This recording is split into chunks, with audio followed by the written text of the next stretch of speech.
জীবনের কোনো সেক্টরে কি তোমার কোনো প্রবলেম চলছে? তার মানে বুঝবে যে কোনো প্ল্যানেট তোমাকে কিন্তু ডিস্টারবেন্স দিচ্ছে। আজকে 9টা প্ল্যানেটের জন্য আমি কিছু পুজো তোমাদের সঙ্গে ডিসকাস করব। যে পুজো যদি তুমি রেগুলার বেসিসে এবং নিষ্ঠা সহকারে করতে পারো তাহলে কিন্তু সত্যিকারে খুব পজিটিভ রেজাল্ট পাবে।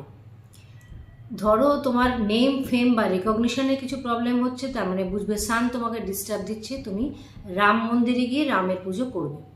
যদি তোমার মেন্টাল অ্যাংজাইটি বা ডিপ্রেশন বা লিকুইড ক্যাশের কিছু প্রবলেম হয় তাহলে তুমি বুঝবে যে তোমার মুন প্রবলেম দিচ্ছে, তাহলে তুমি করবে শ্রীকৃষ্ণের পুজো বা শিবের পুজো।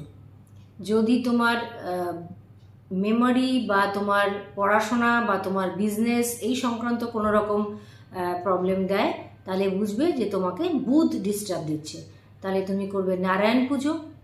যদি তোমার হেলথ উইক থাকে বা তোমার কোনো প্রপার্টি রিলেটেড ঝামেলা হয় বা প্রপার্টি রিলেটেড কোনো লিটিগেশন তোমার চলতে থাকে তাহলে বুঝবে মঙ্গল তোমাকে ডিস্টার্ব দিচ্ছে, তাহলে তুমি হনুমানের মন্দিরে গিয়ে পুজো দেবে।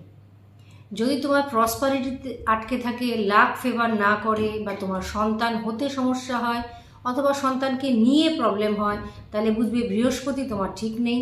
তোমার যদি কোনো গুরু থাকে তাহলে অবশ্যই তার প্রার্থনা করবে বা পুজো করবে, অথবা বিষ্ণু সহস্রনাম রেগুলার পাঠ করবে।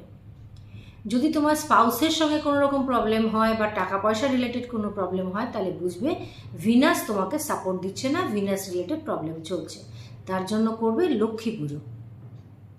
যদি তোমার প্রফেশনাল সেক্টরে কোনো প্রবলেম হয়, জবের জায়গায় জব না হয় বা ডিলে হয় তাহলে বুঝবে স্যাটার্ন তোমাকে প্রবলেম দিচ্ছে, তাহলে তুমি করবে শনি মন্দিরে গিয়ে অবশ্যই পুজো করতে পারো, তার সাথে সাথে কিন্তু শিবের পুজো করতে পারো।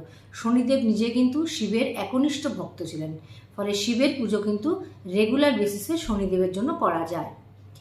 রাহুর যদি প্রবলেম থাকে তাহলে তোমার জীবনে হেলথ ইস্যু হতে পারে, তোমার সঙ্গে কোনো চিটিং হতে পারে বা তোমার জীবনে সাডেন কোনো প্রবলেম আসতে পারে, তাহলে তুমি করবে দুর্গা পুজো। মা দুর্গার পুজো কিন্তু রাহুর জন্য করা হয়। যদি কোনো লিটিগেশন থাকে বা কোনো হেলথ ইস্যু বা অপারেশন বা অন্যান্য কোনো যদি সাডেন প্রবলেম আসে, যদি কেতুর প্রবলেম হয় তাহলে করবে গণেশের পুজো। এই পুজোগুলো যদি রেগুলার করতে পারো তোমার প্রবলেম অনুযায়ী তাহলে কিন্তু অবশ্যই এর পজিটিভ রেজাল্ট পাবে। যে কোনো অ্যাস্ট্রোলজার কিন্তু তোমার চার্ট দেখে বলে দিতে পারবেন যে তোমার কোন প্ল্যানেট তোমাকে ডিস্টার্ব দিচ্ছে। কোনো রকম স্টোন বা অন্যরকম রেমেডি ছাড়া এটা তুমি সৎ ভাবনা নিয়ে পুজো অবশ্যই করতে পারো।